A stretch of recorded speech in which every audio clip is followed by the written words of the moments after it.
गौरी पुत्र गणेश भगवान जी की जय। बोलिए श्री लक्ष्मी नारायण भगवान जी की जय। जय श्री कृष्णा, राधे राधे। आज फागुन मास के कृष्ण पक्ष की एकादशी तिथि है और इस एकादशी को विजया एकादशी के नाम से जाना जाता है। कुछ स्थानों पर इसे विजया ग्यारस भी कहते हैं। पद्म पुराण के अनुसार स्वयं महादेव जी ने नारद जी को उपदेश देते हुए कहा था कि जो मनुष्य विजया एकादशी का व्रत रखता है तो उसके पितृ और पूर्वज नीच योनि को त्याग स्वर्ग लोक जाते हैं। साथ ही व्रत करने वाले को हर कार्य में सफलता प्राप्त होती है और उसकी सभी मनोकामनाएं पूर्ण होती हैं तथा घर में सुख समृद्धि, धन संपत्ति और खुशहाली आती है। स्वयं भगवान श्री राम ने लंकापति रावण पर विजय प्राप्त करने के लिए विजया एकादशी का व्रत रखा था। तो आज मैं आपको सुना रहा हूँ विजया एकादशी की बड़ी ही दुर्लभ कथा। इन कथाओं को सुनने से मनुष्यों के सभी पाप और संकट कट जाते हैं तथा समस्त मनोकामनाओं की पूर्ति होती है। तो आप लोग बड़ी ही श्रद्धा और प्रसन्नचित मन से इन कथाओं को पूरा अवश्य सुनिएगा। तो आइए भगवान श्री लक्ष्मी नारायण जी के चरणों का ध्यान करते हुए इस कथा को सुनते हैं। एकादशियों का महात्म्य सुनने में अपार हर्ष की अनुभूति हो रही थी। फिर अर्जुन ने भगवान श्री कृष्ण जी से कहा, हे पुंडरीकाक्ष, फागुन माह के कृष्ण पक्ष की एकादशी का क्या नाम है तथा उसके व्रत का क्या विधान है और इसकी कथा क्या है? कृपा करके मुझे इसके संबंध में भी विस्तार पूर्वक बताइए। तब श्री कृष्ण जी ने कहा, हे अर्जुन, फागुन माह के कृष्ण पक्ष की एकादशी का नाम विजया है। इसके व्रत के प्रभाव से मनुष्य को विजय श्री मिलती है। एक बार देवर्षि नारद ने जगत पिता ब्रह्मा जी से कहा था कि हे ब्रह्मा जी, आप मुझे विजया एकादशी की कथा को सुनाइए। तब ब्रह्मा जी ने कहा, मैं तुम्हें विजया एकादशी की कथा को सुनाता हूँ, श्रद्धापूर्वक इसका श्रवण करो। श्री राम को जब 14 वर्ष का वनवास मिला तब वह भ्राता लक्ष्मण तथा माता सीता सहित पंचवटी में निवास करने लगे। उस समय महापापी रावण ने माता सीता का हरण कर लिया। इस दुखद घटना से श्री राम जी तथा लक्ष्मण जी अत्यंत दुखी हुए और सीता जी की खोज में वन वन भटकने लगे। जंगल जंगल घूमते हुए वे मरणासन जटायु के पास जा पहुँचे। जटायु ने उन्हें माता सीता के हरण का पूरा वृतांत सुनाया और भगवान श्री राम जी की गोद में प्राण त्याग कर स्वर्ग की तरफ प्रस्थान किया। कुछ आगे चलकर श्री राम व लक्ष्मण की सुग्रीव जी के साथ मित्रता हो गई और वहां उन्होंने बाली का वध किया। श्री राम भक्त हनुमान जी ने लंका में जाकर माता सीता का पता लगाया और माता से श्री राम जी तथा महाराज सुग्रीव की मित्रता का वर्णन सुनाया। वहां से लौटकर हनुमान जी श्री रामचंद्र जी के पास आए और अशोक वाटिका का सारा वृतांत कह सुनाया। सब हाल जानने के बाद श्री रामचंद्र जी ने सुग्रीव की सहमति से वानरों तथा भालुओं की सेना सहित लंका की तरफ प्रस्थान किया। समुद्र किनारे पहुंचने पर श्री राम जी ने विशाल समुद्र को घड़ियालों से भरा देखकर लक्ष्मण जी से कहा, हे लक्ष्मण, अनेक मगरमच्छों और जीवों से भरे इस विशाल समुद्र को कैसे पार करेंगे? प्रभु श्री राम की बात सुनकर लक्ष्मण जी ने कहा, भ्राता श्री, आप पुराण पुरुषोत्तम आदि पुरुष हैं। आपसे कुछ भी विलुप्त नहीं है। यहाँ से आधा योजन दूर कुमारी द्वीप में वकदालभ्य मुनि का आश्रम है। वे अनेक नाम के ब्रह्माओं के ज्ञाता हैं। वे ही आपकी विजय के उपाय बता सकते हैं। अपने छोटे भाई लक्ष्मण जी के वचनों को सुन श्री राम जी वाग्दालभ्य ऋषि के आश्रम में गए और उन्हें प्रणाम करके एक ओर बैठ गए। अपने आश्रम में श्री राम को आया देख महर्षि वाग्दालभ्य ने पूछा, हे श्री राम, आपने किस प्रयोजन से मेरी कुटिया को पवित्र किया है? कृपा कर अपना प्रयोजन कहें प्रभु। मुनि के मधुर वचनों को सुन श्री राम जी ने कहा, हे ऋषिवर, मैं सेना सहित यहाँ आया हूँ और राक्षस राज रावण को जीतने की इच्छा से लंका जा रहा हूँ। कृपा कर आप समुद्र को पार करने का कोई उपाय बताएं। आपके पास आने का मेरा यही प्रयोजन है।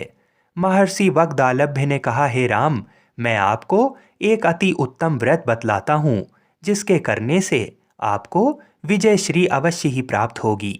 ये कैसा व्रत है मुनि श्रेष्ठ, जिसे करने से समस्त क्षेत्रों में विजय की प्राप्ति होती है? जिज्ञासु हो श्री राम जी ने पूछा। इस पर महर्षि वग्दालभ्य ने कहा, हे श्री राम, फागुन माह के कृष्ण पक्ष की विजया एकादशी का उपवास करने से आप अवश्य ही समुद्र को पार कर लेंगे और युद्ध में भी आपकी विजय अवश्य होगी। हे मर्यादा पुरुषोत्तम, इस उपवास के लिए दसवीं के दिन स्वर्ण, चांदी, तांबे या मिट्टी का एक कलश बनाएं। उस कलश को जल से भरकर तथा उस पर पंच पल्लव रखकर उसे वेदिका पर स्थापित करें। उस कलश के नीचे सतनजा अर्थात मिले हुए 7 अनाज और ऊपर जौ रखें। उस पर विष्णु जी की स्वर्ण की प्रतिमा स्थापित करें। एकादशी के दिन स्नान आदि से निवृत्त होकर धूप, दीप, नैवेद्य, नारियल आदि से भगवान श्री हरि का पूजन करें।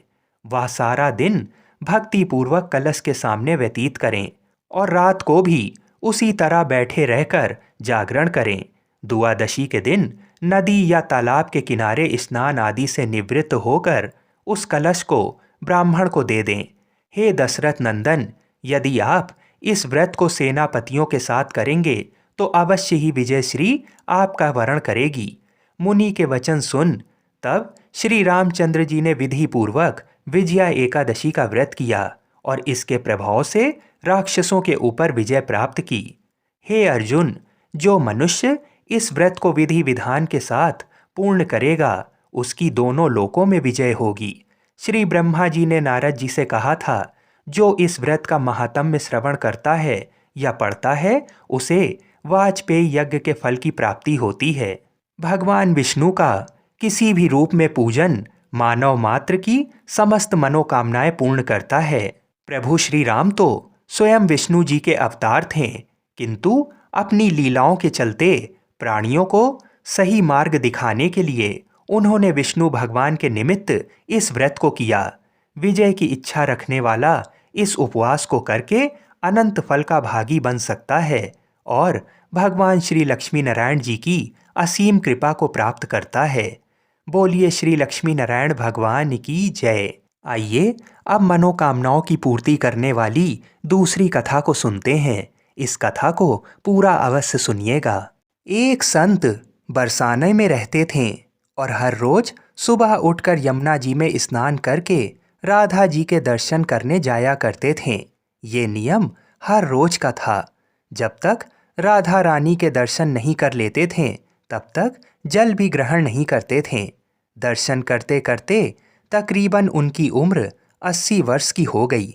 वे संत रोज की तरह सुबह उठे और यमुना में स्नान किया और राधा रानी के दर्शन को चले गए। मंदिर के पट खुले और राधा रानी के दर्शन करने लगे। दर्शन करते करते संत के मन में भाव आया कि मुझे राधा रानी के दर्शन करते करते आज 80 वर्ष हो गए, लेकिन आज तक राधा रानी को कोई भी वस्त्र नहीं चढ़ाया। लोग राधा रानी के लिए कोई नारियल लाता है, कोई चुनरिया लाता है, कोई चूड़ी लाता है, कोई बिंदी लाता है, कोई साड़ी लाता है, कोई लहंगा चुनरिया लाता है, लेकिन मैंने तो आज तक कुछ भी नहीं चढ़ाया है। ये विचार संत जी के मन में आया, जब सभी मेरी राधा रानी के लिए कुछ ना कुछ लाते हैं तो मैं भी अपनी राधा रानी के लिए कुछ ना कुछ लेकर जरूर आऊँगा, लेकिन क्या लाऊं जिससे मेरी राधा रानी खुश हो जाएं। तो संत जी ये सोचकर अपनी कुटिया में आ गए। सारी रात सोचते सोचते सुबह हो गई। फिर वे उठकर स्नान किया और आज अपनी कुटिया में ही राधा रानी के दर्शन पूजन किए। दर्शन के बाद बाजार में जाकर सबसे सुंदर वाला लहंगा चुनरिया का कपड़ा लाएं और अपनी कुटिया में जाकर ही अपने ही हाथों से लहंगा चुन्नी को सिला और सुंदर से सुंदर उस लहंगा चुनरिया में गोटा लगाया। जब पूरी तरह से लहंगा चुन्नी को तैयार कर लिया तो मन में सोचा कि इस लहंगा चुनरिया को अपनी राधा रानी को पहनाऊंगा तो बहुत ही सुंदर मेरी राधा रानी लगेंगी। ये सोच करके आज संत जी उस लहंगा चुन्नी को लेकर राधा रानी जी के मंदिर को चलें। मंदिर की सीढ़ियां चढ़ने लगें और अपने मन में सोच रहे थे कि आज मेरे हाथों के बनाए हुए लहंगा चुन्नी राधा रानी को पहनाऊंगा तो मेरी लाडली खूब सुंदर लगेंगी। ये सोच कर ही वे जा रहे थे। इतने में ही एक बरसाना की लड़की आई और बाबा से कहती है, बाबा आज बहुत ही खुश हो, क्या बात है, मुझे भी बताओ। तब बाबा ने कहा कि लाली, आज मैं बहुत खुश हूँ। आज मैं अपने हाथों से राधा रानी के लिए लहंगा चुन्नी बनाया है।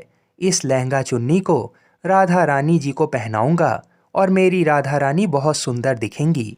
तब उस लाली ने कहा, बाबा मुझे भी दिखाओ कि आपने कैसा लहंगा चुन्नी बनाया है। लहंगा चुनरिया को देखकर वो लड़की बोली, अरे बाबा, राधा रानी के पास तो बहुत सारी पोशाकें हैं, उन्हें पहनाकर आप क्या करोगे? इससे अच्छा तो आप मुझे ही दे दो। तो महात्मा बोले कि बेटी, तुमको तो मैं दूसरी बाजार से दिलवा दूंगा, ये तो मैं अपने हाथ से बनाकर राधा रानी के लिए लेकर आया हूँ, तुमको और कोई दूसरी दिलवा दूंगा। लेकिन उस छोटी सी बालिका ने उस महात्मा का दुपट्टा पकड़ लिया और कहने लगी, बाबा ये मुझे दे दो। पर संत भी जिद करने लगे कि मैं तुम्हें दूसरी दिलवा दूंगा। लेकिन उस कन्या ने उनकी बात ना सुनी और संत के हाथ से वह लहंगा चुन्नी छीनकर भाग गई। अब तो बाबा को बहुत ही दुख लगने लगा कि मैंने आज तक राधा रानी को कुछ भी नहीं चढ़ाया था, लेकिन जब मैं लेकर आया तो ये लाली उसे लेकर भाग गई। मेरा तो जीवन ही खराब है, अब मैं क्या करूँगा? ये सोचकर संत उसी सीढ़ियों में बैठकर रोने लगे। इतने में कुछ अन्य संत वहाँ आए और पूछा, क्या बात है बाबा, आप क्यों रो रहे हैं? तो बाबा ने उन संतों को पूरी बात बताई। संतों ने बाबा को समझाया और कहा कि आप दुखी मत हो, कल दूसरी लहंगा चुन्नी बनाकर राधा रानी को पहना देना। चलो राधा रानी के दर्शन तो कर लो। इस प्रकार संतों ने बाबा को समझाया। बाबा मनी मन सोच रहे थे कि हो सकता है कि मुझसे कोई गलती हो गई होगी, जिससे लगता है कि किशोरी जी की यही इच्छा थी। शायद राधा रानी मेरे हाथों से बनी पोशाक पहनना ही नहीं चाहती थीं। ऐसा सोचकर बड़े दुखी होकर जा रहे थे। थोड़ी देर बाद मंदिर में आकर राधा रानी के पट खुलने का इंतजार करने लगे। थोड़ी ही देर बाद मंदिर के पट खुले तो संतों ने कहा, अरे बाबा देखो तो, आज हमारी राधा रानी बहुत ही सुंदर लग रही हैं। संतों की बात सुनकर जैसे ही बाबा ने अपना सिर उठाकर देखा तो जो लहंगा चुन्नी बाबा अपने हाथों से बनाकर लाए थे वही आज राधा रानी ने पहना था। बाबा बहुत ही खुश हो गए और राधा रानी से कहा, हे राधा रानी, आपको इतना भी सब्र नहीं रहा, आप मेरे हाथों से मंदिर की सीढ़ियों से ही लेकर भाग गईं, ऐसा क्यों? सर्वेश्वरी श्री राधा रानी ने कहा कि बाबा, आपके भाव को देखकर मुझसे रहा नहीं गया और ये केवल पोशाक नहीं है, इसमें आपका प्रेम है, इसलिए तो मैं खुद ही आकर आपसे लहंगा चुन्नी छीन कर भाग गई। इतना सुन कर के बाबा भाव विभोर हो गए और बाबा ने उसी समय किशोरी जी का लाख लाख धन्यवाद किया। बोलिए श्री राधा कृष्ण भगवान की जय। आइए अब मनोकामनाओं की पूर्ति करने वाली एकादशी माता की कथा को सुनते हैं। कहते हैं, बिना एकादशी माता की कथा को सुने व्रत पूर्ण नहीं माना जाता है। एक बूढ़ी माँ ने एक बार एकादशी का व्रत रखा। बड़ा ही भाव भक्ति से पूजा अर्चना की। उन्हें वृद्धावस्था में क्या बाधा थी, वे तो अपने पुत्र पौत्रों की सुख सुविधा के लिए व्रत रखने लगी थीं। वे दिन भर तो जरा कठोर मन करके अपनी प्यास को रोके रहीं। दिन में पूजा पाठ किया, कथा सुनी और पंडित जी को मिट्टी के पात्र में भरकर पानी और ऋतु फल दान में दिए। दोना भर भर के बूरा शक्कर वितरण किया। उन्हें गर्मी के कारण बहुत बेचैनी हो रही थी। इस कारण से बड़ी देर तक पानी में पड़ी रहीं और पानी के कुल्ला करती रहीं। मुंह धोती रहीं, तब कहीं थोड़ा बहुत धैर्य बंध पाया। धूप तो तेज पड़ ही रही थी, इस कारण बार बार मुंह सूख रहा था। बूढ़ी माँ बहुत बेचैन हो रही थीं।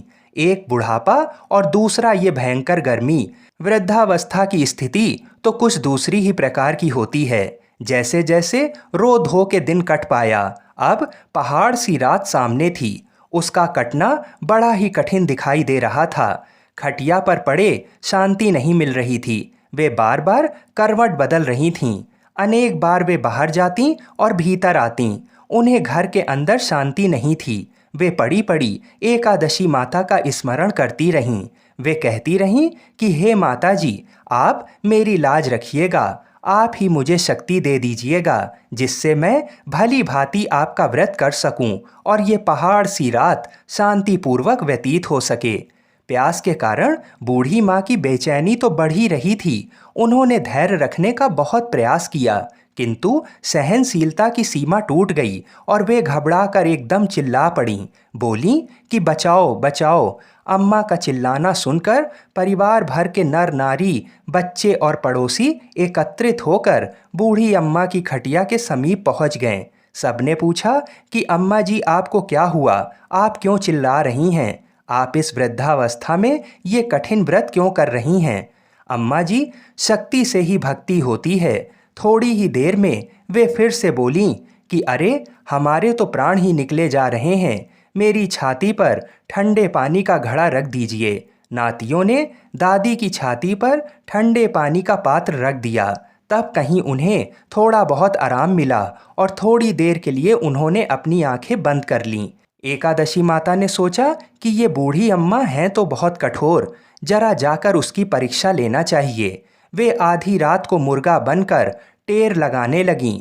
मुर्गा की आवाज़ सुनकर दादी जल्दी से उठीं और बाहर जाकर आसमान की ओर देखा, किंतु आसमान में कहीं उन्हें प्रातःकालीन तारा दिखाई नहीं दिया। वे सोचने लगीं कि ये मुर्गा क्यों और कैसे बोल गया। उन्हें प्यास तो लगी रही थी। थोड़ा बहुत उनका मन भी विचलित होने लगा था, किंतु अंत में उन्होंने दृढ़ निश्चय किया कि मैं अब व्रत को पूर्ण करके ही छोड़ूंगी, चाहे भले ही मेरे प्राण निकल जाएं। ये सोचकर फिर वे खटिया पर शिथिल होकर लेट गईं। थोड़ी ही देर में एकादशी माता ने उनकी फिर से परीक्षा लेनी चाहिए। एक छोटी सी बालिका एक गिलास में शरबत लेकर उनके सिरहाने खड़ी हो गई और जोर से बोली कि दादी जी, सवेरा हो गया है, आप हाथ मुंह धोकर शरबत पी लीजिए। पहले तो शरबत का गिलास देखकर उनका मन ललचाने लगा, किंतु अचानक व्रत का स्मरण हो आया और उन्होंने सोचा कि मैं किसी भी प्रकार से अभी शरबत नहीं पी सकती हूँ, और वे शांतिपूर्वक अपनी खटिया पर लेट गईं।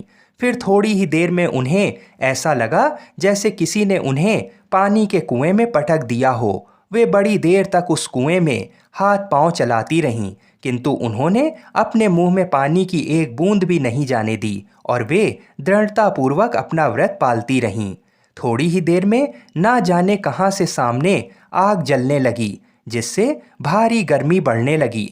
प्यास के कारण प्राण निकलने लगे, किंतु बूढ़ी अम्मा का कुछ भी नहीं बिगाड़ पाया। वे जहाँ की तहाँ मुस्कुराती हुई सी बैठी रहीं। थोड़ी ही देर में बाहर प्रकाश दिखाई देने लगा। ऐसा लगा कि जैसे सवेरा हो गया हो। बूढ़ी अम्मा ने जब बाहर निकल कर देखा तो समझ गईं कि अभी सवेरा होने में 3-4 घंटे की देरी है। ये जानकर वे शांतिपूर्वक इधर उधर घूमने फिरने लगीं। एकादशी माता ये बात अच्छी तरह से समझ गईं कि ये बूढ़ी अम्मा किसी भी प्रकार से अपने व्रत से नहीं टल सकती हैं। वे उनके सत्य व्रत को अच्छी तरह से समझ गईं। सवेरा होते ही बूढ़ी माता ने स्नान किया, भगवान का पूजन पाठ किया, एकादशी माता की कथा सुनी, ब्राह्मणों को दक्षिणा देकर भोजन कराया। तब कहीं उन्होंने जल ग्रहण किया। कन्याओं को भोजन कराने के बाद अम्मा ने स्वयं भोजन किया। उस श्रेष्ठ व्रत के प्रताप से बूढ़ी अम्मा की आयु में वृद्धि हो गई। उनका घर परिवार हरा भरा हो गया। घर में अब उनके कोई अभाव नहीं रहा। वे हर तरह के सुख साधनों से संपन्न हो गईं। नाती नातिनों से उनका घर भर गया और वे उसी दिन से 12 महीने की एकादशी का व्रत करने लगीं। एकादशी माता के व्रत के प्रताप से इस संसार में हर प्रकार के सुख भोग कर अंत में वैकुंठ धाम को चली गईं। जैसे एकादशी माता ने बूढ़ी माता और उनके परिवार को हरा भरा किया, ऐसे ही एकादशी माता हम सभी की मनोकामनाओं को पूर्ण करें। बोलिए श्री लक्ष्मी नारायण भगवान की जय। आइए अब बड़ी ही श्रद्धा और प्रसन्न चित मन से इस मनोकामना को पूरी करने वाली कथा को सुनते हैं। पौराणिक कथाओं के अनुसार राधा माता गोलोक में श्री कृष्ण जी के साथ निवास करती थीं। एक बार देवी राधा गोलोक से कहीं बाहर गईं। जब वापस आईं तो देखा कि कृष्ण भगवान गोलोक में नहीं हैं। उस समय भगवान श्री कृष्ण अपनी एक सखी विराजा के साथ गोलोक में घूम रहे थे। ये बात जब राधा जी को मालूम हुई तो उन्हें गुस्सा आया और वे सीधे उनके पास पहुंच गईं। वहां पहुंचकर उन्होंने भगवान श्री कृष्ण को काफ़ी भला बुरा कहा। राधा जी का ये व्यवहार भगवान श्री कृष्ण के मित्र श्री दामा को बुरा लगा और उन्होंने राधा जी को पृथ्वी पर जन्म लेने का श्राप दे दिया। राधा रानी को इतने गुस्से में देखकर कृष्ण भगवान की सखी विराजा भी वहां से चली गईं। इस श्राप के बाद राधा ने बदले में श्री दामा को श्राप देते हुए राक्षस कुल में जन्म लेने का श्राप दे दिया। राधा रानी के द्वारा दिए गए श्राप के कारण ही श्री दामा का जन्म शंखचूर्ण दानव के रूप में हुआ था। दानव कुल में जन्म लेने के बाद भी भगवान विष्णु का अनन्य भक्त बना। वहीं दूसरी ओर राधा रानी ने भी पृथ्वी पर वृषभानु के घर पुत्री के रूप में जन्म लिया। लेकिन राधा रानी वृषभानु जी की पत्नी देवी कीर्ति के गर्भ से नहीं जन्मी थीं। दरअसल जिस समय श्री दामा और राधा रानी ने एक दूसरे को श्राप दिया, तब भगवान श्री कृष्ण जी ने राधा रानी से कहा कि आपको पृथ्वी पर देवी कीर्ति और वृषभानु जी की पुत्री के रूप में रहना है। इसके आगे भगवान श्री कृष्ण ने राधा रानी से कहा कि जब आप विवाह के योग्य हो जाएंगी तो आपका विवाह मनुष्य के अवतार में रायण नामक एक वैश्य से होगा। हालांकि वह भी मेरे अंश अवतारों में से ही एक होगा। आप धरती पर भी मेरी प्रियतम बनकर ही रहेंगी, परंतु हम दोनों को वहां बिछड़ने का दुख सहना होगा। हे राधा रानी, अब आप धरती पर जन्म लेने की तैयारी करें। सांसारिक दृष्टि से देवी कीर्ति गर्भवती हुईं और उन्हें प्रसव भी हुआ, लेकिन देवी कीर्ति के गर्भ में योग माया की प्रेरणा से वायु का प्रवेश हुआ और उन्होंने वायु को ही जन्म दिया। जब वह प्रसव पीड़ा से गुजर रही थीं, उसी समय महादेवी राधा रानी एक प्यारी सी कन्या के रूप में प्रकट हो गईं। आइए तुलसी माता की कथा को सुनते हैं।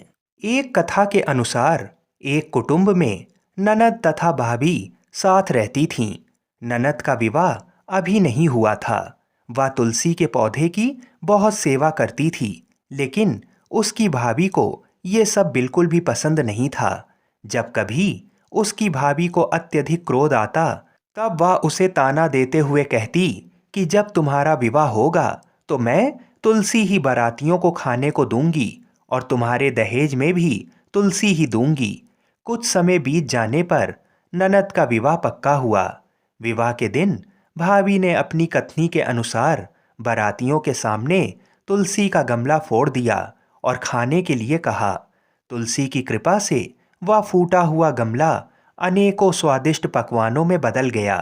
भाभी ने गहनों के नाम पर तुलसी की मंजरी से बने गहने पहना दिए। वह भी सुंदर सोने जवाहरात में बदल गए। भाभी ने वस्त्रों के स्थान पर तुलसी का जनेऊ रख दिया। वह रेशमी तथा सुंदर वस्त्रों में बदल गया। नंद की ससुराल में उसके दहेज की बहुत प्रशंसा की गई। ये बात भाभी के कानों तक भी पहुंची। उसे बड़ा ही आश्चर्य हुआ। उसे अब तुलसी माता की पूजा का महत्व समझ आया। भाभी की एक लड़की थी। वह अपनी लड़की से कहने लगी कि तुम भी तुलसी की सेवा किया करो, तुम्हें भी बुआ की तरह फल मिलेगा। वह जबरदस्ती अपनी बेटी से सेवा करने को कहती, लेकिन लड़की का मन तुलसी सेवा में नहीं लगता था। लड़की के बड़े होने पर उसके विवाह का समय आता है। तब भाभी सोचती है कि जैसा व्यवहार मैंने अपनी नंद के साथ किया था वैसा ही मैं अपनी लड़की के साथ भी करती हूँ, तो ये भी गहनों से लद जाएगी और बारातियों को खाने में पकवान मिलेंगे। ससुराल में इसे भी बहुत इज्जत मिलेगी। ये सोचकर वह बारातियों के सामने तुलसी का गमला फोड़ देती है, लेकिन इस बार गमले की मिट्टी मिट्टी ही रहती है। मंजरी तथा पत्ते भी अपने रूप में ही रहते हैं। जनेऊ भी अपना रूप नहीं बदलता। सभी लोगों तथा बारातियों द्वारा भाभी की बुराई की जाती है। लड़की के ससुराल वाले भी लड़की की बुराई करते हैं। भाभी कभी ननद को नहीं बुलाती थी।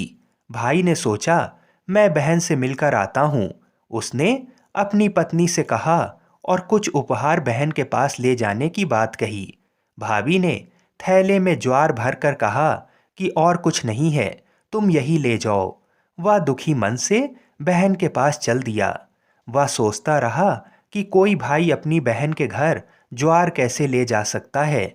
ये सोचकर वह एक गौशाला के पास रुका और ज्वार का थैला गाय के सामने पलट दिया। तभी गाय पालने वाले ने कहा कि आप गाय के सामने हीरे मोती तथा सोना क्यों डाल रहे हो। ये देखकर भाई को बड़ा ही आश्चर्य हुआ और उसने सभी हीरे मोती तथा सोना वापस अपने थैले में रख लिया। भाई ने सारी बात अपनी बहन को बताई और बड़ी खुशी खुशी उसने सारे हीरे मोती और जेवर अपनी बहन को दिए। दोनों भाई बहन एक दूसरे को देखकर अत्यंत प्रसन्न हुए। जैसी कृपा माता तुलसी ने नंद पर की, ऐसी ही कृपा सभी पे करना। बोलिए श्री तुलसी शालीग्राम जी की जय। बोलिए श्री लक्ष्मी नारायण भगवान की जय। आइए अब तुलसी विवाह की दूसरी कथा को सुनते हैं। इस कथा को पूरा सुनने से सभी मनोकामनाएं पूर्ण हो जाती हैं। सावर्णी मुनि की पुत्री तुलसी अपूर्व सुंदरी थीं। उनकी इच्छा थी कि उनका विवाह भगवान नारायण के साथ हो। इसके लिए उन्होंने नारायण पर्वत की घाटी में स्थित बद्री वन में घोर तपस्या की। दीर्घकाल तक तपस्या के उपरांत ब्रह्मा जी ने प्रसन्न होकर दर्शन दिया और वर मांगने को कहा। तुलसी जी ने कहा, सृष्टिकर्ता ब्रह्मदेव, आप अंतर्यामी हैं, सबके मन की बात जानते हैं। फिर भी मैं अपनी इच्छा आपको बताती हूँ। मैं चाहती हूँ कि भगवान श्री नारायण मुझे पति के रूप में मिलें। ब्रह्मा जी ने कहा, तुम्हारा अभीष्ट तुम्हें अवश्य मिलेगा। अपने पूर्व जन्म में किसी अपराध के कारण तुम्हें श्राप मिला है। इसी प्रकार भगवान श्री नारायण के एक पार्षद को भी दानव कुल में जन्म लेने का श्राप मिला है। दानव कुल में जन्म लेने के बाद भी उसमें नारायण का अंश विद्यमान रहेगा। इसलिए इस जन्म में पूर्व जन्म के पाप के शमन के लिए संपूर्ण नारायण तो नहीं, नारायण के अंश से युक्त दानव कुल जन्म में उस शापग्रस्त पार्षद से तुम्हारा विवाह होगा।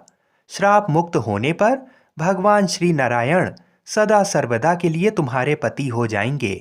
तुलसी जी ने ब्रह्मा के इस वर को स्वीकार किया, क्योंकि मानव कुल में जन्म के कारण उसे मायावी भोग तो भोगना ही था। तुलसी बद्री वन में ही रहने लगी। नारायण का वह पार्षद दानव कुल में शंखचूर्ण के नाम से पैदा हुआ था। कुछ दिनों के बाद वह भ्रमण करता हुआ बद्री वन में आया। यहाँ तुलसी को देखते ही वह उस पर मुग्ध हो गया। तुलसी जी के सामने उसने अपने साथ विवाह करने का प्रस्ताव रखा। इतने में ही वहां ब्रह्मा जी आ गए और तुलसी से कहा, तुलसी, शंखचूर्ण को देखो, कैसा देवोपम इसका स्वरूप है। दानव कुल में जन्म लेने के बाद भी लगता है जैसे इसके शरीर में नारायण का वास हो। तुम प्रस्ताव को साहर्ष स्वीकार कर लो। तुलसी को भी लगा कि उसकी तपस्या पूर्ण हुई, उसे इच्छित फल मिला है। शंखचूर्ण के साथ उसका गंधर्व विवाह हो गया और वह शंखचूर्ण के साथ उसके महल में पत्नी बनकर आ गई। शंखचूर्ण ने अपनी परम सुंदरी सती साध्वी पत्नी तुलसी के साथ बहुत दिनों तक राज्य किया। उसने अपने राज्य का इतना विस्तार किया कि देवलोक तक उसके अधिकार में आ गया। स्वर्ग का सुख भोगने वाले देवताओं की दशा भिखारियों जैसी हो गई। शंखचूर्ण किसी को कष्ट नहीं देता था, पर अधिकार और राज्य छिन जाने से सारे देवता मिलकर ब्रह्मा, विष्णु और शिव जी की सभा में गए तथा अपनी विपत्ति सुनाई। ब्रह्मा जी ने कहा, तुलसी परम साध्वी है, उसका विवाह शंखचूर्ण से मैंने ही कराया था। शंखचूर्ण को तब तक नहीं हराया या मारा जा सकता जब तक तुलसी को ना छला जाए। विष्णु जी ने कहा, शंखचूर्ण पूर्व जन्म में मेरा पार्षद था। श्राप के कारण उसे दैत्य कुल में जन्म लेना पड़ा। इस जन्म में भी मेरा अंश उसमें व्याप्त है। साथ ही तुलसी के पतिव्रत धर्म से वह अजय है। फिर देवताओं की सहमति से भगवान शिव ने शंखचूर्ण के पास संदेश भेजा कि या तो वह देवताओं का राज्य लौटा दे या फिर उनसे युद्ध करे। शंखचूर्ण भगवान शिव के पास पहुंचा। उसने कहा, देवादिदेव, आपके लिए देवताओं का पक्ष लेना उचित नहीं है। राज्य बढ़ाना हर राजा का कर्तव्य है। मैं किसी को दुखी नहीं कर रहा हूं। देवताओं से कहिए वे मेरी प्रजा होकर रहें। मैंने आपका भी कोई अपकार नहीं किया है। हमारा आपका युद्ध शोभा नहीं देता। अगर आप हार गए तो बड़ी लज्जा की बात होगी। मैं हार गया तो आपकी कीर्ति बहुत अधिक नहीं बढ़ेगी। भगवान शंकर हंसने लगे। वे तो सब रहस्य समझते थे। तुलसी और शंखचूर्ण के पूर्व जन्म के श्राप की अवधि लगभग पूरी हो चुकी थी। शिव जी बोले, इसमें कीर्ति और लज्जा की बात नहीं है। तुम देवों का राज्य लौटाकर उन्हें उनके पद पर प्रतिष्ठित होने दो। युद्ध से बचने का यही एक उपाय है। शंखचूर्ण ने कहा, मैंने युद्ध के बल से देवलोक जीता है। कोई उसे युद्ध के द्वारा ही वापस ले सकता है। ये मेरा अंतिम उत्तर है। अब मैं जा रहा हूं। ऐसा कहकर शंखचूर्ण चला गया। उसने अपनी पत्नी तुलसी को सारी बात बताई और कहा, कर्म भोग सब काल सूत्र में बंधा है। जीवन में हर्ष, शोक, भय, सुख, दुख, मंगल, अमंगल काल के अधीन है। हम तो केवल निमित्त मात्र हैं। संभव है भगवान शिव देवों का पक्ष लेकर मुझसे युद्ध करें। तुम चिंता मत करना, तुम्हारा सती तेज मेरी रक्षा करेगा। दूसरे दिन भगवान शंकर के नेतृत्व में देवताओं ने युद्ध छेड़ दिया। शंखचूर्ण ने भीषण बाणों की वर्षा कर उनका वेग रोका। उसके प्रहार से देवता डगमगाने लगे। उसने दानवी शक्ति का प्रयोग करके मायावी युद्ध आरंभ किया। युद्ध स्थल पर वह किसी को दिखाई नहीं देता था, पर उसके अस्त्र शस्त्र प्रहार कर देवों को घायल कर रहे थे। देवगण अपने अस्त्र चलाएं तो किस पर चलाएं, क्योंकि कोई शत्रु सामने था ही नहीं। कई दिनों तक इस तरह भयंकर युद्ध चला। शंखचूर्ण पराजित नहीं हुआ। तब शिव जी ने विष्णु जी से कहा, हे विष्णु जी, कुछ उपाय करो, अन्यथा मेरा तो सारा यश मिट्टी में मिल जाएगा। भगवान विष्णु ने सोचा, बल से तो शंखचूर्ण को हराया नहीं जा सकता, इसलिए छल का सहारा लेना होगा। उन्होंने तुरंत अपना स्वरूप शंखचूर्ण के जैसा बनाया और अस्त्र शस्त्र से सज्जित हो तुलसी के पास आए। बोले, हे प्रिय, मैं युद्ध जीत गया हूँ। सारे देवता भगवान शंकर समेत हार गए हैं। इस खुशी में आओ मैं तुम्हें अंग से लगा लूं। पति को प्रत्यक्ष खड़ा देख तथा विजय का समाचार सुनकर वह दौड़कर मायावी शंखचूर्ण के गले से लिपट गईं। इस प्रकार पति पत्नी दोनों ने आलिंगन हो खूब खुशी मनाई। पर पुरुष के साथ इस प्रकार के व्यवहार से उसका सती तेज नष्ट हो गया। उसका सती तेज जो शंखचूर्ण की कवच के रूप में रक्षा कर रहा था, वह कवच नष्ट हो गया। शंखचूर्ण शक्तिहीन हो गया। ये जानते ही भगवान शंकर ने अपने त्रिशूल से प्रहार किया। त्रिशूल के लगते ही शंखचूर्ण जलकर भस्म हो गया। शंखचूर्ण की मृत्यु को जानकर विष्णु जी अपने असली स्वरूप में आ गए। सामने अपने पति शंखचूर्ण के स्थान पर भगवान विष्णु को खड़ा देख तुलसी बहुत विस्मित हुई। उनको पता लग गया कि स्वयं नारायण ने उनके साथ छल किया है। क्रोध में आकर तुलसी जी ने भगवान विष्णु को श्राप दिया कि एक सती स्त्री का सतीत्व भंग करने के अपराध में तुम हृदयहीन पत्थर हो जाओ। विष्णु ने तुलसी के श्राप को सिरोधार्य कर कहा, देवी तुम्हारे तथा शंखचूर्ण के कल्याण के लिए मुझे ऐसा करना पड़ा। तुम दोनों को श्राप मुक्त करना था। तुम भी अब शरीर त्याग कर तुलसी बिरवा के रूप में जन्म लोगी और मेरी पूजा तुलसी दल से होगी। मैं शालीग्राम पत्थर बनूंगा। मेरे शीश पर तुम आदर से विराजमान होगी। तुम्हारे पति की हड्डियों के चूर्ण से शंख की उत्पत्ति होगी। उस शंख ध्वनि से देवताओं तथा मेरी पूजा आराधना हुआ करेगी। जहाँ शंख ध्वनि होगी वहाँ मंगलमय मैं विराजमान रहूंगा। तुमने पूर्व जन्म में बद्री वन में मुझे पाने के लिए बड़ी तपस्या की थी। अब अगले जन्म में मैं नारायण प्रस्तर के रूप में बद्रीनाथ वन में स्थापित होऊंगा और मेरी पूजा अर्चना फल फूल से ना होकर तुम्हारे तुलसी दल से होगी।